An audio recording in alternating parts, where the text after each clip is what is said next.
Hello friends, I am Deepanshi Sharma. Welcome to my YouTube channel genius Deepanshi and I hope you are doing well. आज हम इस pattern को बनाने वाले हैं। इस पैटर्न में आपका कॉलम वाइज नंबर्स रिपीट हुए, लेकिन यहाँ पे आपका पैटर्न में कॉलम वाइज नंबर रिपीट हुए हैं 5 से 1, और ये आपका राइट एंगल ट्राइंगल है।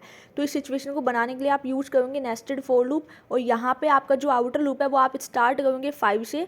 लोअर लिमिट 5 लोगे, अपर लिमिट 0 लोगे और -1 स्टेप वैल्यू। तो इससे क्या होगा कि आपका 5 से 1 तक लूप चलेगा और यहाँ पे -1 का डिक्रीमेंट होगा। लेकिन जो आपका जे लूप है वो आप स्टार्ट करोगे 5 से और वो आपका चलेगा आउटर लूप के वेरिएबल -1 तक, और यहाँ पे भी आपकी स्टेप वैल्यू -1 रहेगी। अब इसके पीछे एक रीज़न है कि आपका जो इनर लूप है वो आपका डिपेंडेंट है आपके आउटर लूप पे, क्योंकि यहाँ पे ना आपको करना क्या है, राइट एंगल ट्राइंगल बनाना है। तो आपका जो फर्स्ट रो है उसमें एक ही नंबर पॉइंट होना चाहिए, वो भी 5। तो आप इसलिए जे की जो लोअर लिमिट है वो आप 5 से स्टार्ट करोगे, क्योंकि आपको ये पैटर्न कॉलम वाइज बनवाए। कॉलम वाइज पैटर्न जब भी बनेगा तो आप प्रिंट स्टेटमेंट में इनर लूप के अंदर अपने इनर लूप के अंदर अपने जो प्रिंट स्टेटमेंट है वहाँ पे आप अपने इनर लूप के वेरिएबल को प्रिंट कराओगे। मतलब यहाँ पे आपका जे प्रिंट होगा, और यहाँ पे अगर जे प्रिंट होगा तो पहली वैल्यू तो 5 प्रिंट हो जाएगी। तो जब जे का लूप यहाँ पे सेकंड टाइम चलेगा तो चल ही नहीं पाएगा, क्योंकि आई की वैल्यू इनिशियली क्या है 5 और 5 - 1 4।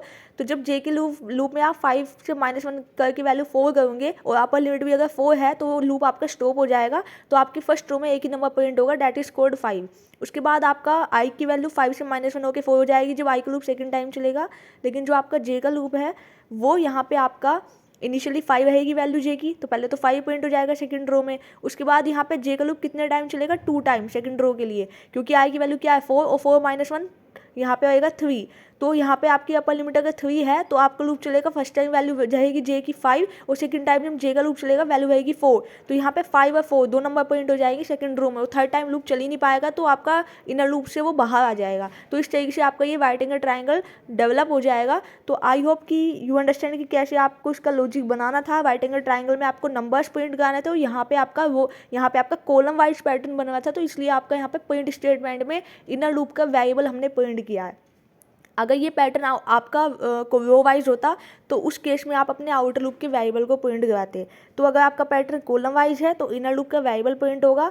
तो इसी तरीके से आपका जो है डेवलप हुआ है। बस यहाँ पे आपने डिपेंडेंसी रखी अपने आउटर लूप के वेरिएबल पे। Like, share and subscribe our channel genius Deepanshi and thanks for watching. If you have any doubt you can ask me any time in the comment section. Have a great learning, I hope and move ahead and to gain experience more and more related to the pattern program in my